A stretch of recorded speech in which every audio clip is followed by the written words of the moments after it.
Throughout the dawn of time, society has always been fascinated with all things celebrity scandal. No matter how perverse, tragic, embarrassing, or horrific, the obsession and allure with the misdeeds and downfalls of the rich and famous has historically provided a great deal of intrigue and entertainment. I'm sure we are all familiar with some of the most notable and widely publicized scandals, ranging from the Marilyn Monroe and John F. Kennedy affair, the OJ Simpson trial, to the Bill Clinton and Monica Lewinsky affair, to the Brad Pitt, Angelina Jolie, and Jennifer Aniston drama, which sparked the Team Jen vs. Team Angelina feud, to the Winona Ryder shoplifting incident, to the Tiger Woods cheating scandal, and lastly, the most infamous elevator showdown in the history of elevators with Beyonce, Jay-Z, and Solange. If you have not been living under a rock, you should be aware of these scandals, but today I wanted to highlight a few other lower-level scandals that may have gone under the radar and have been forgotten. Unfortunately, the internet is forever, and these offenses and societal sins of these celebrities will be remembered forever. In 2017 to 2018, actress Lindsay Lohan was undergoing a reinvention. Lindsay was living a much more mature and transitional period in her life in which she largely withdrew from the spotlight and moved away to Dubai to live a quieter life. In addition to the philanthropic work that she was doing to support refugees in Turkey and Greece, she landed a recurring role on the show Sick Note and opened up a beach club in Greece, which led to a reality show, Lindsay Lohan's Beach Club, in 2019. Despite the seemingly positive changes in Lindsay's life compared to her party girl past, her charitable efforts were quickly forgotten when in September 2018, while spending the day in Moscow, Lindsay decided to hop on her Instagram Live to approach a Syrian refugee family of 2 adults and 2 children sitting outside at night to film them. As she continued to film the family, which she assumed to be homeless, Lindsay spoke in the most bizarre fake Arabic accent while accusing the parents of trafficking the children, and also tried to convince the children to follow her to her hotel room to watch movies, and even tried to grab one of the kids before his mom quickly intervened to punch Lindsay. Hey everyone, I just want to show you a family that I met that's a Syrian refugee family that I'm really worried about in Paris. I'm going to introduce you to them. Michelle, tell me your story so I can help you. Walaikum salam. What do you need? What do you need? Do you want to stay in a hotel tonight? Do you want to watch movies? Yeah? It'd be so cool, right? To watch a movie on TV? Or on a computer? Yeah? Let's go. Let me take them, let them sleep. Come with me, you and me come. Just come. Just come with me. Not your husband. Just you and your kids. You shouldn't be sleeping on the floor. But you're a good little boy. And this is not fair. You should not have them on the floor. You should be a hardworking woman. I'm freezing right now. And you should be doing what you do for your children so they have a better life. No, this is dirty. Leave it. No. I will get you new. I'll get you new. No. Leave it. Dirty. Ew, it's wet. Leave it. Party. Come. No, we got guys. No, yes. And خلاص. Guys, you're going the wrong way. My car's here. Cut. Look what's happening. They're trafficking children. Shut up. I won't leave until I take you. Now I know who you are. Don't fuck with me. Give me your hand. Give me your hand.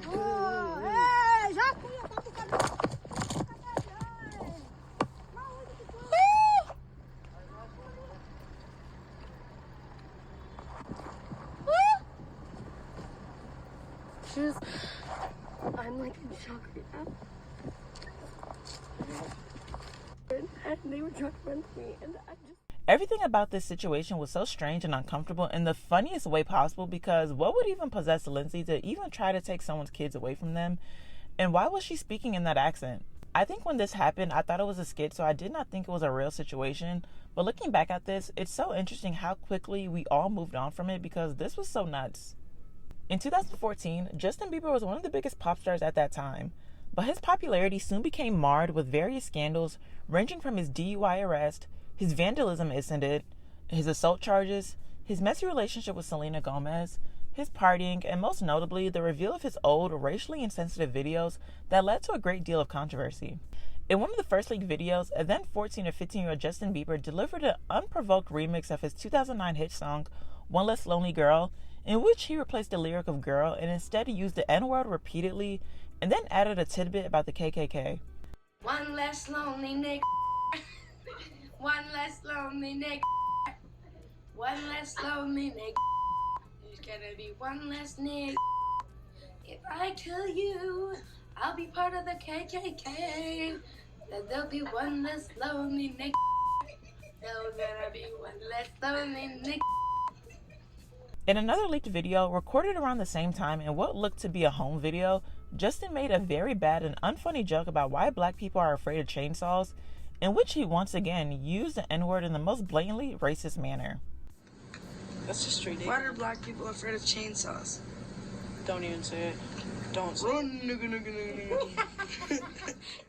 In response to the public outrage of these leaked videos, which highlighted a consistent pattern of racist remarks, celebrities such as Usher and Floyd Mayweather defended Justin, in which Floyd said, "Justin has been nothing but kind to me, my daughters and sons over the years. We all make mistakes when we are young. It's part of growing up. I am proud of what he's doing as a 20-year-old musician and businessman." In a statement to address the backlash, Justin wrote, "As a kid, I didn't understand the power of certain words and how they can hurt.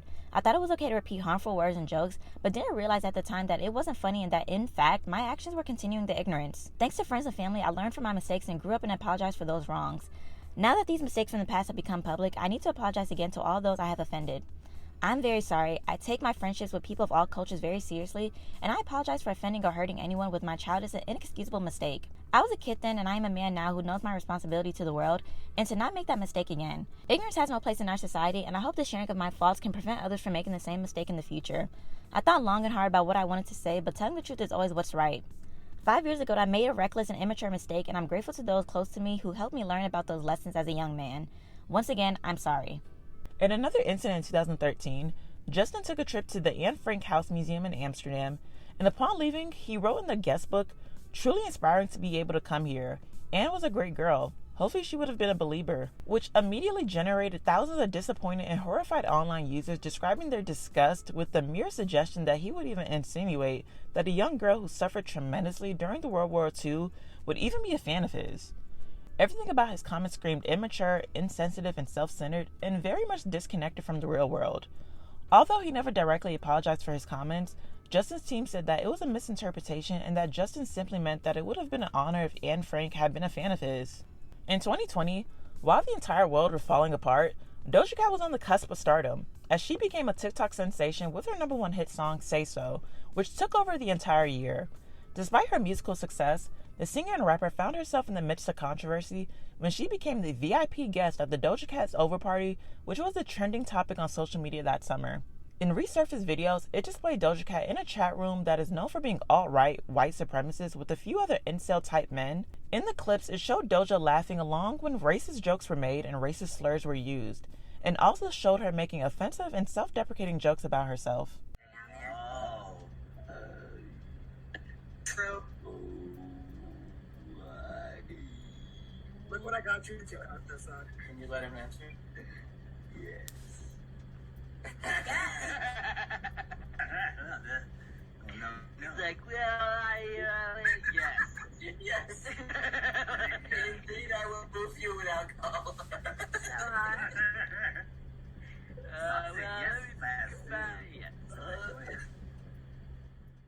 At the same time this was happening, the accusations of racism grew when an old 2015 song titled Didn't Do Nothing from Doja resurfaced, in which the title seemed to reference the racist meme often used to mock black victims who died as a result of police brutality, and was a term that was prevalent on racist message boards.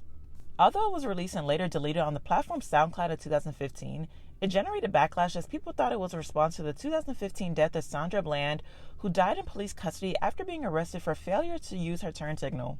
A few months before all of this chaos, Doja, who was a biracial with a father who was a black South African and mother who was a white Jewish American, confessed her obsession with chat rooms that was birthed from her childhood when she would skip school and spend all day engaging with random people online. Doja said people would pick on me and use horrible, horrible language, just the worst, and I just didn't understand why people were so crazy on there. So I became the person who would make offensive jokes and do things sort of out of the box. In response to all of the backlash, Doja released a statement in addition to a video response that said, I want to address what's been happening on Twitter. I've used public chat rooms to socialize since I was a child. I shouldn't have been on some of those chat room sites, but I personally have never been involved in any racist conversations. I'm sorry to everyone that I offended. I'm a black woman, half of my family is black from South Africa, and I'm very proud of where I come from. As for the old song that's resurfaced, it was in no way tied to anything outside of my own personal experience. It was written in response to people who often use that term to hurt me. I made an attempt to flip its meaning, but recognized that it was a bad decision to use the term in my music. I understand my influence and impact, and I'm taking all this very seriously. I love you all, and I'm very sorry for upsetting or hurting any of you. That's not my character, and I'm determined to show that to everyone moving forward. Thank you. To anybody who I've hurt, using this term, when I used it, it was because I was in chat rooms all the time, and I was kind of locked away, and I was always on there just dealing with people coming at me left and right, talking about different slanderous terms after another. The term that I used in the song is one that I learned that day. So people were calling me it left and right, and I used it in a song. And it was to kind of take back and fucking just say fuck you to those people. I will simply always remember this chaotic moment solely for the fact that it led to this forever hilarious tweet from Noriega in which he tweeted, "She a racial chat room showing feet." In 2015, Ariana Grande officially solidified her status as a pop diva as she was still basking in the success of her 2014 album, My Everything, which featured massive hit songs such as Problem, Break Free, One Last Time, and Love Me Harder. At this point in her career, Ariana was finally able to shake off the Mariah Carey vocal ability comparisons and quite literally break free from being known and associated for being a teen idol from a Nickelodeon show. Despite her ascending career trajectory, Ariana suffered her first official PR crisis as she was in the middle of her honeymoon tour in July 2015.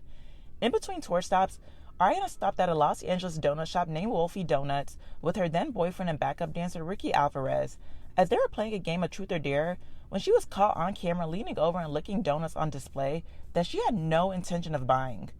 She was then heard saying, "I hate Americans, I hate America."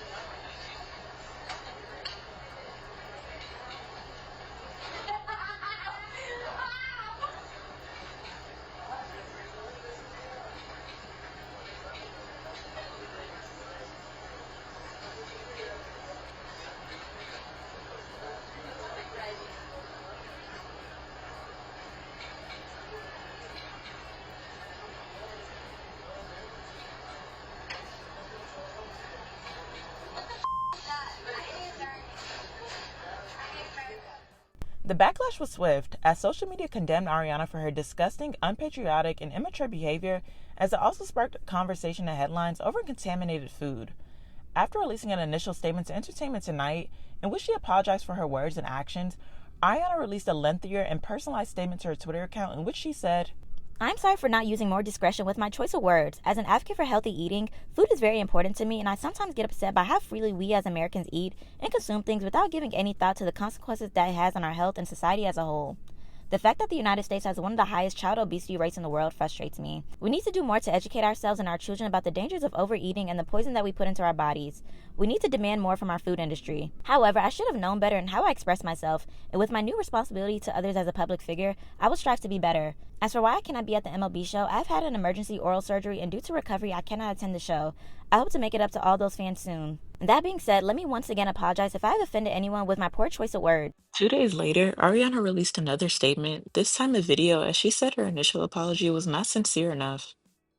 I just wanted to make a video to apologize again for the whole donut fiasco and craziness, because I feel like the apology that I posted, I was I like kind of missed my opportunity to actually sincerely apologize and express how I was feeling because I was too busy preaching about my issues with the food industry, which is like not, I feel like, relative. I feel like I could have expressed myself in a different way. So here I am, apologizing again. I've actually never been prouder to be an American, to be honest, with the advances that we've made in the past couple months and all the wonderful progressive things that have been going on. I've never been prouder of this country, actually. Seeing a video of yourself behaving poorly that you have no idea was taken is such a rude awakening that it's like you don't know what to do. I was so disgusted with myself. I like shoved my face in a pillow and wanted to disappear. But instead of that, I'm gonna come forward and own up to what I did and take responsibility and say I'm sorry. 2 months later, after the whole fiasco began to lose steam, Ariana addressed the incident once more during her appearance on Good Morning America. First of all, I mean, my behavior was very offensive and I apologized. There's no excuse or there's nothing to justify it.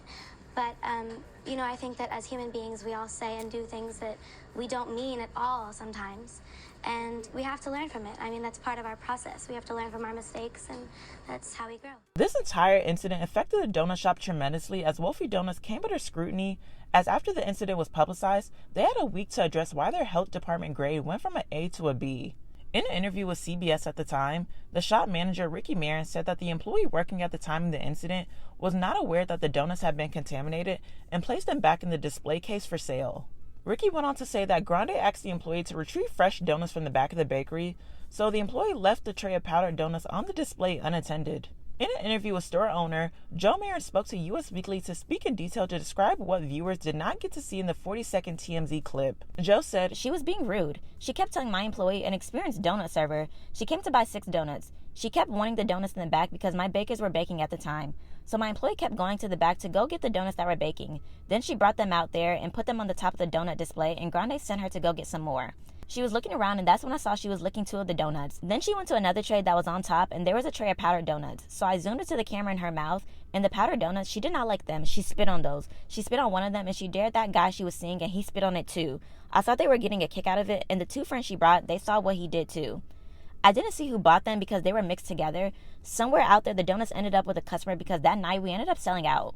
Eventually, the store owners told police that they suffered a total of $4 in damages from the incident, and he ended up filing charges. Although Ariana faced a police investigation from the California Police Department, as well as the Riverside County public health officials, police in California reported that a week later, the owners of the Wolfie Donuts had declined to press charges, though the owner said in another interview that, "I did press charges, and when I was reading the newspaper, it said that I decided not to, and I don't know where that came from." As a result of the incident, a year later in 2016, amidst the WikiLeaks email hacking of the Democratic National Committee, it was revealed that there was a proposal to vet Ariana Grande for a potential interest in booking her for a White House gala performance later that year, given her clean criminal and financial record. But given the donut-licking scandal that transpired, her performance request was quickly rejected. Following the massive success of Lady Gaga's second album, Born This Way, in 2011, Lady Gaga, her team, and label intended to strike the iron while it was still hot to quickly follow up with a new project. In September 2012, Lady Gaga announced that her forthcoming third studio album, titled Art Pop, will be a multimedia experience that would allow fans to fully immerse themselves in an Apple App Store application that would feature interactive chats, visual films for every track, additional music, games, and more. Instead, what eventually came from the art pop era was the infamous chart battle between Gaga and Katy Perry for their respective album lead singles, Applause and Roar, Gaga canceling the remainder of her Born This Way ball tour due to her hip injury, Gaga splitting from her longtime manager Troy Carter, whom she has worked with since 2007, her app failing to live up to expectations, rushed production that led to the album being scrapped and pieced together last minute, and most notably, problematic collaborations that put the final nail in the coffin. And this collaboration would be from the second single from the album, Do What You Want, featuring R. Kelly. Yes, the same R. Kelly who has had disturbing allegations since before I was born, which was released in October 2013. Preceding the release of the song, Gaga took to social media to go on a Twitter rant to build up anticipation, in which she said, "Madonna hates Gaga. She's over. I don't need anybody's permission to be remembered. I will be, whether they like it or not. Applause didn't debut at number 1. Katy is better than her. I write the music for the fans, not the charts. Applause didn't debut at number 1. Katy is better than her. I write for the music, not the charts. God hates Lady Gaga. I'll always fight for equality. Got my own relationship with God. Lady Gaga is on drugs. Her career is over. Been an addict for over 10 years. Lady Gaga is on drugs. Her career is over. Been an addict for 10 years. Write what you want. My recovery is a daily battle. Lady Gaga is hermaphrodite. Do what you want with my body. Lady Gaga is a reductive Madonna copy. She's over now. Write what you want. Say what you want about me. I'm not sorry. Lady Gaga is fat now. Do what you want with my body. When the instrumental was initially presented to Gaga, she began writing the song before the producer, DJ White Shadow, suggested adding R. Kelly to the song as a collaborator. After Gaga and R. Kelly spoke on the phone confirming the song collaboration, Gaga described their collaboration as a natural gelling, in which she said, I've been living in Chicago and spending a lot of time there, and that's where R. Kelly hails from. I was working on Art Pop and I wrote Do What You Want on tour. It was about my obsession with the way people view me. I've always been an R. Kelly fan, and actually it is like an epic pastime in the halls of Gaga that we just get effed up and playing R. Kelly. This is a real R&B song, and I said I have to call the king of R&B, and I need his blessing. It was a mutual love. Naturally. Many critics and activists vocalized their disappointment with Lady Gaga working with R. Kelly after he has had a well over a decade-long documented history of sexual misconduct, and considering the fact that Gaga admitted she is an SA survivor. But after two very bizarre, uncomfortably sexually charged performances at SNL and the American Music Awards, where they both put on their best President Clinton, Monica Lewinsky Oval Office imitation, both of which I must add are currently nowhere to be found, Lady Gaga announced that she was releasing a new version of the song. In December 2013, she released a new version of the song, replacing R. Kelly with Christina Aguilera, introduced during the season finale of The Voice. Though it is unclear why R. Kelly was replaced, it was reported that it may have been due to an interview that was released around the same time of Chicago Sun-Times investigative reporter Jim DeRogatis, who was the first reporter to break the story of R. Kelly's assault towards young girls. Despite this replacement, Lady Gaga still teased to her fans that an official video with R. Kelly was still on the way that would be directed by Terry Richardson, who also faced similar problematic accusations of being accused of SA by models in the fashion industry dating back to 2001.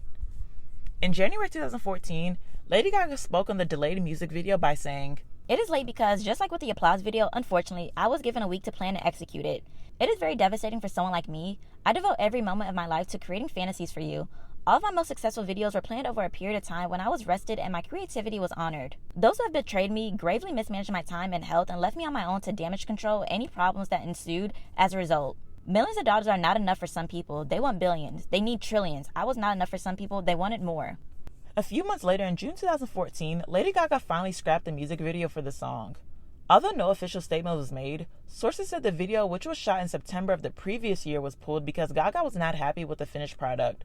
But other elements surrounding the video being scrapped are due to the video being directed by an alleged predator, which starred another well-known predator.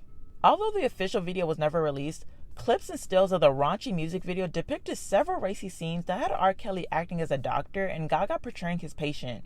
In the alarming graphic music video, apparently Gaga asks Kelly, "Will I ever be able to walk again?" The singer replies, "Yes, if you let me do whatever I want with your body." The not-so-good doctor then adds, "I'm putting you under, and when you wake up, you're going to be pregnant." A user on Reddit also noted that in screenshots and clips of the video, it shows Gaga laying on a surgical table.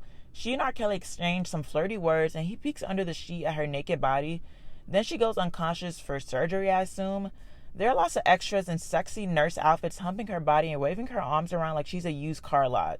Now fast forward to January 2019, well, Lifetime released a jaw-dropping and groundbreaking Surviving R. Kelly docuseries that revealed the decades of SA and PDF behavior demonstrated by R. Kelly. This docuseries immediately led to public outrage and condemnation from the industry and R. Kelly's musical peers, along with many people putting former songs and collaborators under fire for why certain artists even work with him given the public knowledge of his allegations. One of whom was Lady Gaga, who released a statement a week after the release of the documentary. On her Twitter account, Gaga said, "I stand behind these women 1000%, believe them, know they are suffering and in pain, and feel strongly that their voices should be heard and taken seriously. What I'm hearing about the allegations against R. Kelly is absolutely horrifying and indefensible. As a victim of SA myself, I made both the song and video at a dark time in my life. My intention was to create something extremely defiant and provocative because I was angry and still hadn't processed the trauma that had occurred in my own life. The song is called Do What You Want with my body. I think it's clear how explicitly twisted my thinking was at that time. If I could go back and have a talk with my younger self, I'd tell her to go through therapy. I have since then, so that I could understand the confused post-traumatic state I was in, or if therapy was not available to me or anyone in my situation, to seek help and speak as openly and honestly as possible about what we've been through. I can't go back, but I can go forward and continue to support women, men, and people of all sexual identities and all races who are victims of SA. I have demonstrated my stance on this issue and others many times throughout my career. I share this not to make excuses for myself, but to explain. Till it happens to you, you don't know how it feels, but I do know how I feel now. I intend to remove this song off of iTunes and other streaming platforms and will not be working with him again. I'm sorry both for my poor judgment when I was young and for not speaking out sooner. I love you. In March 2025, in her return to Saturday Night Live, Lady Gaga poked fun at her 2013 performance that she admitted aged like milk. Last time I hosted was in 2013. Every aspect of my performance aged amazingly. There's no need to Google SNL 2013. Lady Gaga featuring R. Kelly. In the end, the multi-talented Lady Gaga is still serving looks and hits in her illustrious career, and R. Kelly is still serving a 30-year bid, so all is right in the world again. Moving on from one pop star to the next, we have Miss Katy Perry, who was undergoing an interesting transitional phase in her career post her 2013 album Prism. With a new short blonde pixie cut, various film and business endeavors, a new sound with her then forthcoming album Witness, a worldwide tour, and a new $25 million contract to serve as a judge on the rebooted 16th season of American Idol, Katy's career was going in a, quite honestly, peculiar direction. In what was Katy's first major television talent hosting role, she immediately made headlines for all of the wrong reasons when a 19-year-old contestant named Benjamin Glaze from Oklahoma entered the audition room and was immediately asked by a fellow judge, Luke Bryan, if he has ever kissed a girl and liked it, in which Benjamin admitted that he has never kissed a girl ever because he has never been in a relationship. This was a shocker to Katy, in which she then proceeds to ask him to walk over to the judge's table so that he could kiss her on the cheek. The first kiss was unsatisfactory to Katy, so she asked him to kiss her once more, in which she then turned her head quickly to kiss him on the lips instead, which caused Benjamin to become noticeably taken aback. You can't. Come here right now. I gotta get this. Come here. Stop. What, on the cheek? You didn't even make the smush sound. Right, okay. Let me start over. Okay.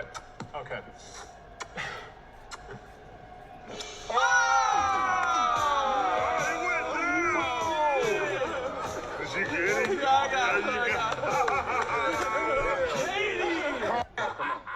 This caused much controversy as during this time, the industry was in the midst of the Me Too movement, which was aimed at raising awareness and empowering victims and survivors of SA and harassment. Articles discussing the controversial segment on American Idol had headlines that read, Katy Perry kissed a boy on American Idol and he didn't like it, Me Too works both ways, or American Idol kiss a double standard of SA, or Katy Perry owes Me Too an apology, or Katy Perry's American Idol kiss was an abuse of power, which of course sparked a national debate about double standards, consent, and how Katy completely disregarded and disrespected Benjamin's personal boundaries, with people calling for Benjamin to consider suing Katy for SA. Prior to the episode airing, the producers embraced the moment and used the kissing clip on the social media post for promotion of the season. An article from Slate magazine pointed out how the producers on the show seemingly played into the fact that Benjamin was inexperienced in the kissing department with his introductory bio. It seems like producers coached him to come up with a fun fact about himself or his job because his first lines sound staged. I'm a cashier at an electronics store and I love it because sometimes there's cute girls and they're not going anywhere without saying hi. Brian asks him if he's ever kissed a girl, another sign that producers were setting up a scene here, and Glaze says, in an incredulous tone, no, I've never been in a relationship. I can't kiss a girl without being in a relationship. Perry then asks him to approach the judge's bench and twice presents her cheek for a kiss. The second time she twists her head at the last second and plants one on Glaze's lips. After the episode aired, Katy posted a gif of the cartoon characters Mickey and Minnie kissing with the captions #BenjaminGlaze and #American Idol. Once this situation became a trending topic and sparked online debates, the New York Times spoke to Benjamin on the phone about the ordeal, in which he said, I wanted to save that for my first relationship, and added that, would I have done it if she said, would you kiss me? No, I would have said no. I know a lot of guys would be like, heck yeah, but for me, I was raised in a conservative family, and I was uncomfortable immediately. I wanted my first kiss to be special. Once the backlash against Katy continued to grow, Benjamin took to his Instagram to downplay the media firestorm, in which he said, I am not complaining about the kiss from Katy Perry at all. Doing a few news reports and being interviewed by many different reporters has caused some major questions. The way certain articles are worded is not done by me, and my true intentions are not accurately represented in every article you read about the situation. I'm not complaining about the kiss. I'm very honored and thankful to have been a part of American Idol. I do not think I was sexually harassed by Katy Perry, and I am thankful for the judges' comments and critique. While Katy has never commented on the situation publicly in the years following, Benjamin once again offered a bit more clarity on how the whole kissing gate played out in the way that the audience was not privy to. I also think that they edited out one crucial part. Whenever I was about to kiss Katy Perry, Luke Bryan had actually said the words, "Do you want to kiss Katy Perry?" And I'm surprised that they didn't put that in. But what had happened was she said, "So you've never kissed anyone?" And well, you know what? Let me say the whole thing was that I said I've never kissed anyone because I've never been in a relationship. Okay. And Lionel Richie said, "Well, I tell you this, bud, you stay on this show, and that's about to change." So then they're all kind of laughing and stuff. And then Katy Perry, she kind of interrupts and she goes, wait. So you've never kissed anyone? And I said, "No, I can't kiss anyone without being in a relationship." And then then it's paused for a second. No one really says anything. Mm-hmm. And then Luke Bryan goes, "Do you want to kiss Katy Perry?"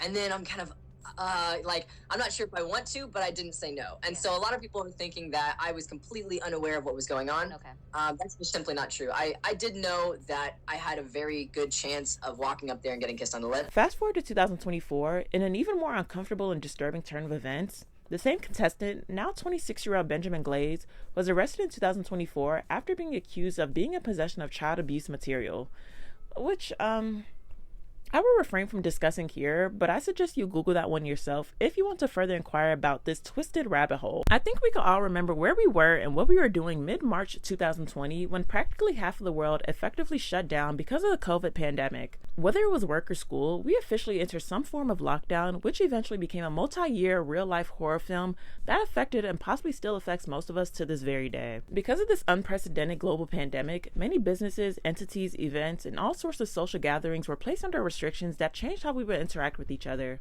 One of these events was unfortunately one of the world's biggest music festivals, which is Coachella. On March 11, 2020, Coachella's organizers Golden Voice made the announcement that the event, which was supposed to take place the following month, was going to be postponed until October of 2020. Given that at the time of the announcement, the United States had over 1,000 confirmed cases of the disease and 28 confirmed deaths. Obviously, this news left many fans and hopeful attendees disappointed, but one particular longtime Coachella goer, who many hailed as the Queen of Coachella, was saddened and confused why the event would be postponed. Actress and singer Vanessa Hudgens took to her social media to live stream to express her frustration, which led Vanessa in her video becoming the poster child for being out of touch and tone deaf. Today is the 5-year anniversary of one of my favorite internet moments of all time, and that is Vanessa Hudgens' Instagram Live, right after she found out Coachella got canceled in 2020, saying, "Yeah, people are gonna die," which is terrible, but like, inevitable. Here is the video if you don't know what I'm talking about. Yeah, till July sounds like a bunch of bullshit. I'm sorry. But, like, it's a virus. I get it. Like, I respect it. But at the same time, like, even if everybody gets it, like, yeah, people are gonna die. It's just terrible. But, like, inevitable? I don't know. Maybe I shouldn't be doing this right now. Once clips of this live stream circulated online, it led many people to, for a lack of a better word, drag her relentlessly online for her stupid, moronic, and simply insensitive comments that showed a complete lack of concern or common sense for the seriousness of the state of the world that we were at that time. Her comments sparked a larger conversation about how disconnected celebrities are from reality, and it was another reminder of how certain celebrities should just shut up and act, or shut up and sing, or shut up and dribble.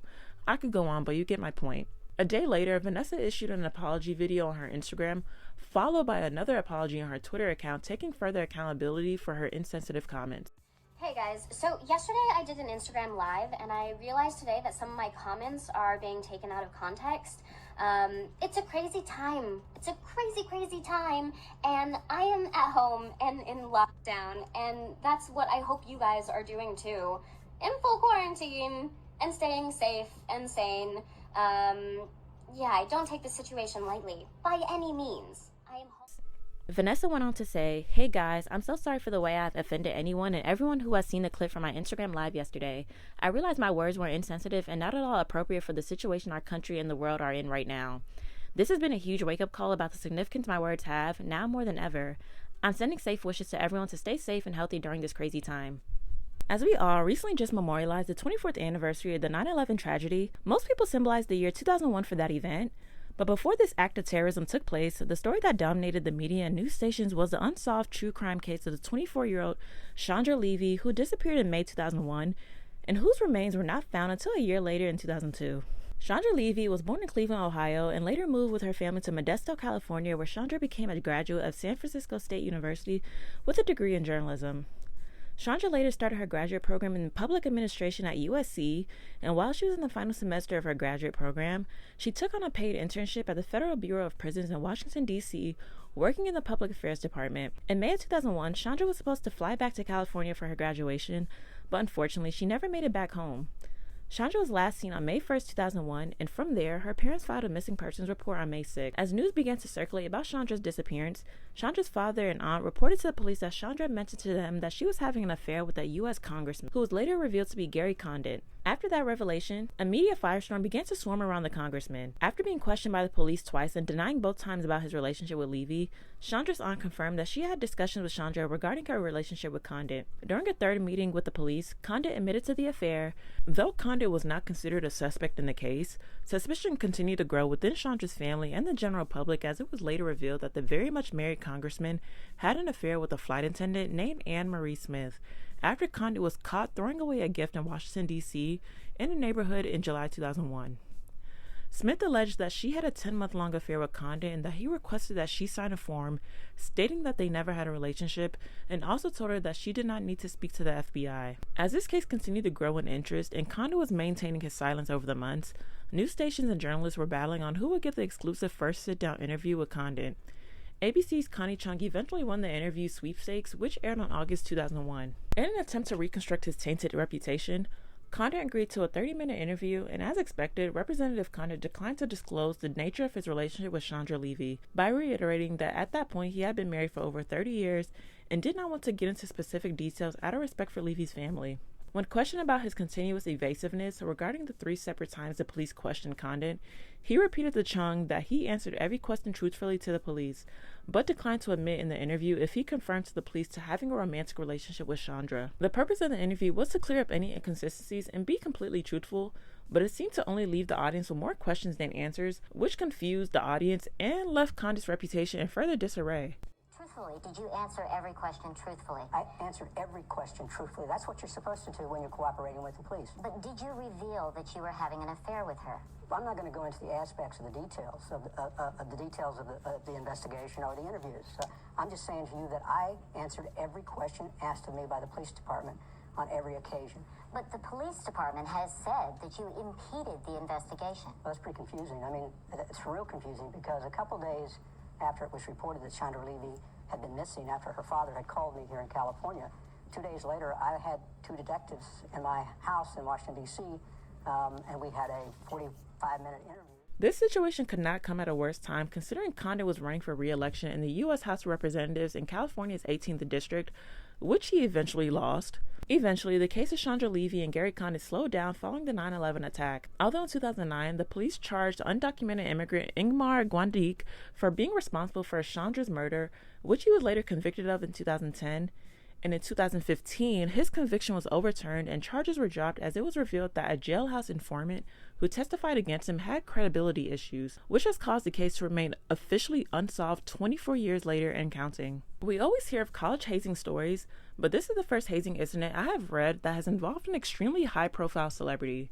In April 2010, a report from Star magazine was published of an archived news report from San Antonio Light 1991 story that stated that the star of the show Mad Men, actor Jon Hamm, took part in a brutal college hazing incident in 1990 while he was a student at the University of Texas, which eventually led to criminal charges for Hamm and other students, and also led to the fraternity chapter Sigma Nu being permanently disbanded. In the 1991 lawsuit by the former pledge named Mark Allen Sanders, he said Jon Hamm was a participant in the violent hazing from start to finish. According to a November 14, 1990 statement taken by a former University of Texas assistant dean of students who documented the chain of events narrated by the pledge, Mark Allen Sanders recapped the events of that troubling night by saying he received a phone call at 2:30 a.m. on Saturday, November 10, 1990 by someone who told him he needs to go to the nearby fraternity house immediately.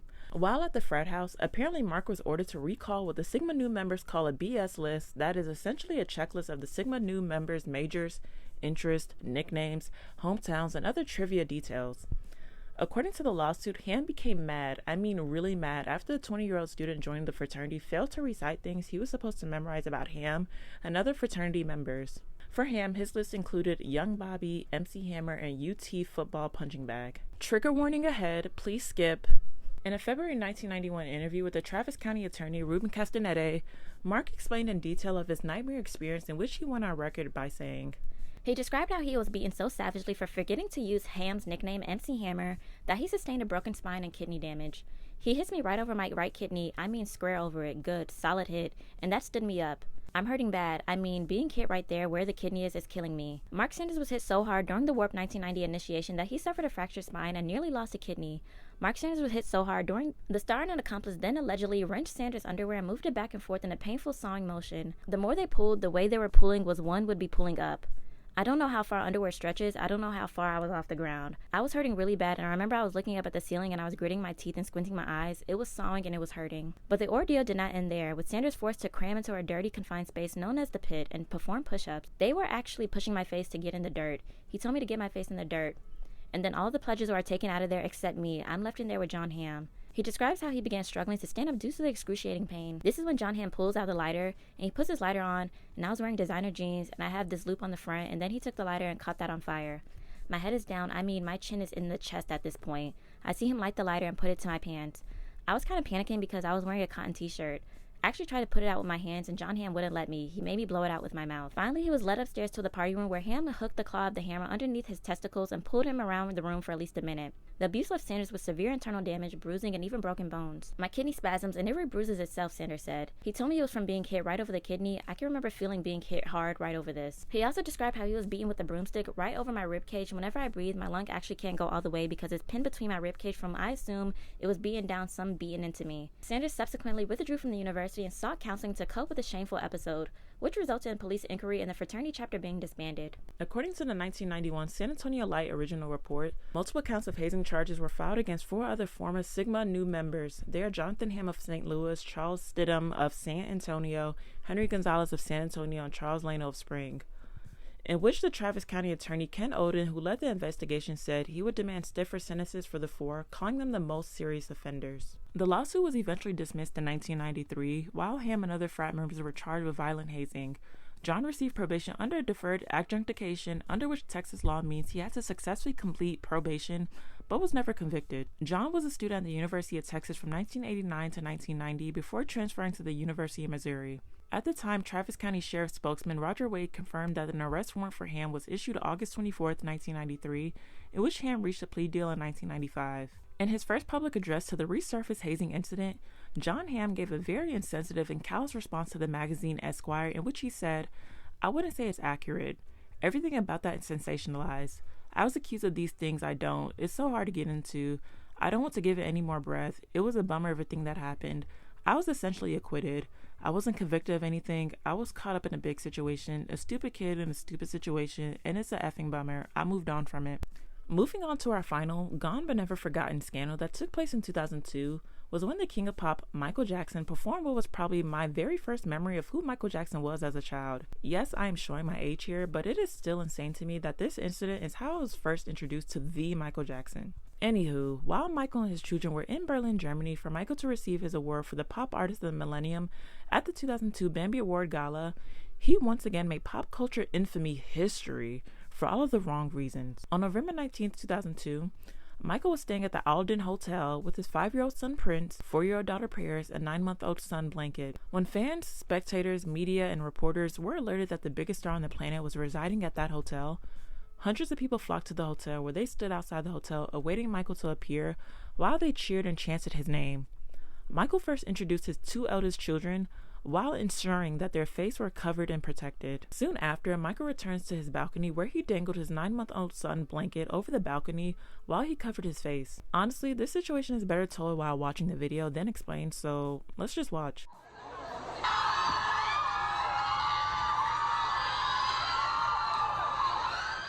Obviously, the moment instantly went viral globally, which resulted in the media slandering, ridiculing, and vilifying Michael for supposedly endangering his child and putting the well-being of his child at risk. Newspapers continued on with their name calling of referring to Michael as a wacko or lunatic, and even Mr. A. Sidney Johnson, the president and CEO of Prevent Child Abuse America, he said, "It is a painful reminder that even the most well-intentioned among us sometimes act in ways that put children in danger of being abused or neglected."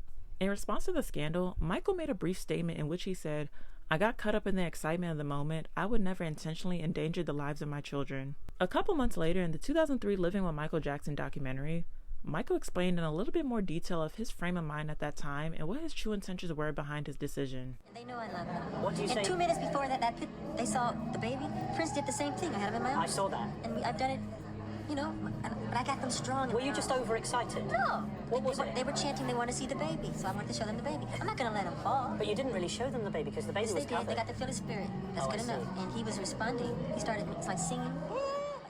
Unfortunately, all this incident ever did was add further fuel to the speculations and narratives that Michael was erratic, unstable, and eccentric, despite him having a well-meaning intention for wanting his fans to get a glimpse of his newborn child. All in all, celebrity scandals are unfortunately an essential fabric of pop culture and our society in general. I truly was not even aware of some of these incidents until I started brainstorming for this video, so some of these situations definitely flew under the radar. Please let me know which scandal shocked you the most, or if it was an interesting or funny reminder of a moment you would have loved to forget. Also, please let me know in the comments what scandals I did not mention that you feel were quickly forgotten or rarely get spoken about today. Or let me know if you think I should do a part 2 to this video and drop down some topics below. Thank you all for watching. If you enjoyed this video, please be sure to like, comment, subscribe, and turn on your notification bell, and I'll see you next time.